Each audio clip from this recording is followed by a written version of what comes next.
नमस्कार दोस्तों, कैसे हैं आप सब लोग। आशा करता हूं आप सब लोग अच्छे होंगे। तो चलिए दोस्तों, बात करते हैं आज निफ्टी के अंदर मार्केट आवर के दौरान क्या हुआ और कल क्या हो सकता है। निफ्टी की चाल कैसी रहेगी, निफ्टी के इंपॉर्टेंट लेवल्स कौन से हैं और हमारा व्यू निफ्टी के ऊपर क्या रहेगा। लेकिन दोस्तों, आगे बढ़ने से पहले मैं आपको यह बता दूं, हमारी निफ्टी के अंदर किसी भी तरह की कोई भी बाई या सेल की रिकमेंडेशन नहीं है।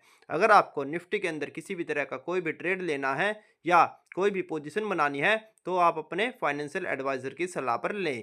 हमारी यहाँ पर कोई भी बाई या सेल की रिकमेंडेशन नहीं है। हम यहाँ पर केवल चार्ट पर एनालिसिस करेंगे। तो चलिए दोस्तों, अब हम चार्ट पर चल पड़ते हैं और बात करते हैं आज निफ्टी के अंदर क्या हुआ। दोस्तों, मैंने अपनी निफ्टी प्रिडिक्शन की कल की वीडियो में आपको बताया था, आप 23,150 से 23,200 के बीच में निफ्टी के अंदर हल्की फुल्की शॉर्ट पोजीशन ऐड कर सकते हैं और आपका स्ट्रिक्ट स्टॉप लॉस रहेगा 23,260 रुपये। तो आज निफ्टी ने ओपनिंग की थी 23,130 के आसपास। वहां से निफ्टी ने 23,090 पर सपोर्ट बनाया और वहां से एक बड़ी कैंडल निफ्टी ने 15 मिनट की बनाई। आप देख सकते हैं 9:30 बजे के आसपास निफ्टी ने ऊपर की तरफ की एक बड़ी चाली जो निफ्टी को 23,200 तक लेकर गई। उसके बाद दोस्तों, पूरा दिन भर आज निफ्टी 23,200 से 23,250 के बीच में ही कारोबार करती रही, क्योंकि आज निफ्टी की एक्सपायरी थी। तो निफ्टी की सबसे ज़्यादा पोजीशनें लगभग 23,200 के आसपास ही थी। तो पूरा दिन भर आज एक्सपायरी पर निफ्टी 23,200 के आसपास ही काम करती रही और 23,200 से 250 के बीच में ही निफ्टी ने आज पूरा दिन टाइम पास किया। आप देख सकते हैं नीचे का लेवल, अगर आप शुरू की दो कैंडलों को छोड़ दें 15 मिनट की, तो नीचे का लेवल था 23,190 और ऊपर का लेवल था 23,250। तो इसी एक छोटी रेंज के अंदर कुल 60 पॉइंट के अंदर ही निफ्टी ने आज पूरा दिन भर टाइम पास किया और उसके बाद निफ्टी 23,220 के आसपास आकर क्लोज हो गई।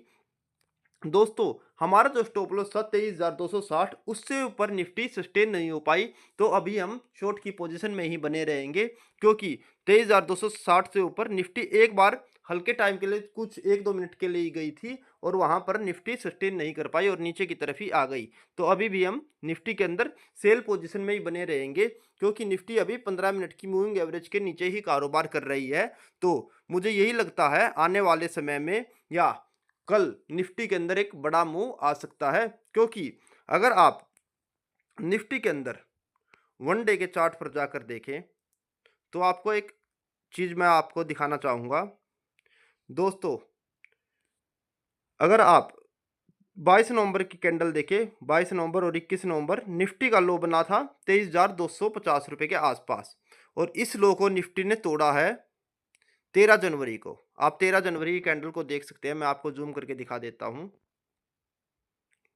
13 जनवरी को निफ्टी ने 23,260 के नीचे ओपनिंग की थी और वहां से निफ्टी ने नो ट्रेडिंग सेशन तक निफ्टी के अंदर कोई भी बड़ा मूव नहीं आया और निफ्टी की अगर जो आप रेंज की बात करें 9 दिन के अंदर, ऊपर की तरफ 23,400 और नीचे की तरफ 23,000। तो निफ्टी ने इतने बड़े लेवल को नीचे की तरफ ब्रेक डाउन करने के बाद भी नो ट्रेडिंग सेशन से कोई भी बड़ी चाल नहीं दिखाई है और नो ट्रेडिंग सेशन से निफ्टी 400 पॉइंट की रेंज के अंदर ही कारोबार कर रही है। या तो निफ्टी को यहां से कोई बड़ा नीचे की तरफ का मूव दिखाना चाहिए था या डबल बॉटम बनाकर ऊपर की तरफ निकल जाना चाहिए था, लेकिन निफ्टी बहुत ही अजीब बिहेवियर कर रही है और नो ट्रेडिंग सेशन से निफ्टी इसी लेवल के आसपास ही कारोबार कर रही है और निफ्टी की रेंज कुल 400 पॉइंट की है। तो जैसा कि आप जानते हैं, ये बजट का मंथ है और निफ्टी के अंदर इस महीने बजट आएगा, 1 तारीख को 1 फरवरी को बजट आएगा। तो उसके भी कुल 4-5 ट्रेडिंग सेशन रह गए हैं। तो उससे पहले एक निफ्टी बड़ा मूव ऊपर या नीचे की तरफ कहीं पर भी दिखाएगा, तो यहाँ पर हमें बहुत ही संभल कर कारोबार करना है और निफ्टी के अंदर हो सकता है कोई बड़ा मूव आने वाले दिन के अंदर आ सकता है और हो सकता है कल भी वो दिन हो सकता है, क्योंकि कल शुक्रवार है।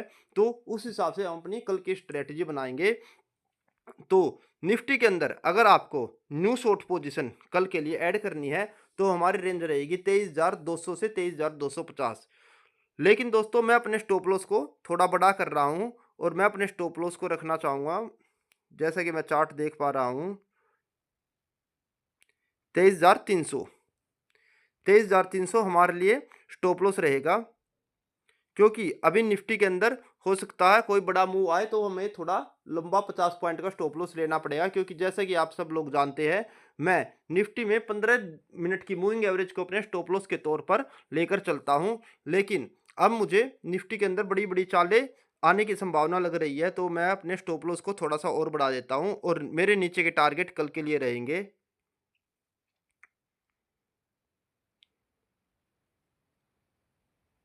पहला टारगेट रहेगा 23,100 और दूसरे टारगेट की बात करें तो वो रहेगा 23,000। 22,975 से 23,000 हमारा निफ्टी का दूसरा टारगेट रहेगा नीचे की तरफ। और अगर इस लेवल को निफ्टी नीचे की तरफ ब्रेक कर देती है तो हमारा जो नेक्स्ट टारगेट, अगर जो कल बड़ी चाल आती है, तो वो रहेगा 23,800 का। 23,800 का हमारा तीसरा बड़ा टारगेट रहेगा। अगर निफ्टी के अंदर कल कोई बड़ी चाल आती है तो हम उसके लिए अपना तीसरा टारगेट लेते हैं 22,800। 22,800 हमारा तीसरा बड़ा टारगेट रहेगा। नहीं तो हमारे दो छोटे टारगेट से भी हमारा कल के लिए काम चल सकता है। 23,100 और 23,000 हमारे दो टारगेट रहेंगे। और अगर निफ्टी अपने 23,300 के लेवल को ऊपर की तरफ ब्रेक करती है तो आप सावधान रहें, क्योंकि फिर आपको एक बार अपना स्टॉप लॉस मंदी की पोजीशन से हिट कर लेना चाहिए। अगर आपके पास पहले की कोई भी शॉर्ट पोजीशन रखी है या कल अगर आप न्यू शॉर्ट पोजीशन ऐड करते हैं तो उसके लिए आपका स्ट्रिक्ट स्टॉप लॉस रहेगा 23,300। उससे ऊपर अगर निफ्टी निकलती है तो आप अपनी शॉर्ट पोजीशन से बाहर निकल जाए। फिर उसके बाद क्योंकि निफ्टी 23,500 तक जाने की कोशिश करेगी, तो अगर आपको रिवर्स ट्रेड लेना है तो आप वो ले सकते हैं और 23,500 के लेवल तक आप कॉल बाय करके चल सकते हैं। लेकिन फिर आपका स्टॉप लॉस आपकी 15 मिनट की मूविंग एवरेज हो जाएगी, जो है आपका 23,250 रुपये। तो अगर आपको निफ्टी कल 23,300 से ऊपर निकलती दिखे तो आप ऊपर का टारगेट 23,500 तक लेकर चल सकते हैं और आपका स्ट्रिक्ट स्टॉप लॉस रहेगा 23,250, जो कि आपकी 15 मिनट की मूविंग एवरेज है। तो आप इस स्ट्रेटजी के साथ कल काम कर सकते हैं, क्योंकि अब आपको निफ्टी, जैसे कि आप जानते हैं, 15 मिनट की मूविंग एवरेज के पास ही काम कर रही है और बिल्कुल उससे चिपकी हुई है। तो आपको दोनों तरफ के ट्रेड निकालने की कोशिश करनी पड़ेगी। अगर निफ्टी आपको नीचे की तरफ जाती हुई दिखाई दे तो आप नीचे की तरफ का ट्रेड लें, और अगर आपको निफ्टी ऊपर की तरफ निकलती हुई दिखे 23,300 से ऊपर तो आप तेजी की तरफ का ट्रेड लें और इस हिसाब से अपनी पोजीशन को आप संभाल कर रखें और अपने स्टॉप लॉस को बहुत ही स्ट्रिक्टली फॉलो करें। तो दोस्तों, अपनी हमारी इस स्ट्रेटजी को आप नोट करके रख लीजिए। मैं आपको फिर से बता देता हूं, अगर आपको मंदी की पोजीशन बनानी है तो आपके टारगेट रहेंगे 23,100, 23,000। और अगर आपको निफ्टी 23,300 से ऊपर निकलती हुई दिखाई दे तो आप 23,500 तक निफ्टी के अंदर लॉन्ग पोजीशन बना सकते हैं और आपका स्टॉप लॉस रहेगा आपकी 15 मिनट की मूविंग एवरेज। तो आप इस स्ट्रेटजी को नोट कर लीजिए। और अगर आपको हमारी वीडियो अच्छी लगी हो तो इसको लाइक करें, शेयर करें, कमेंट करें। और अगर आपको हमारा चैनल पसंद आ रहा हो तो इसको सब्सक्राइब करें और बेल आइकन को दबाना ना भूलें, ताकि आगे भी आपको ऐसी यूजफुल वीडियो देखने को मिलती रहे। धन्यवाद दोस्तों।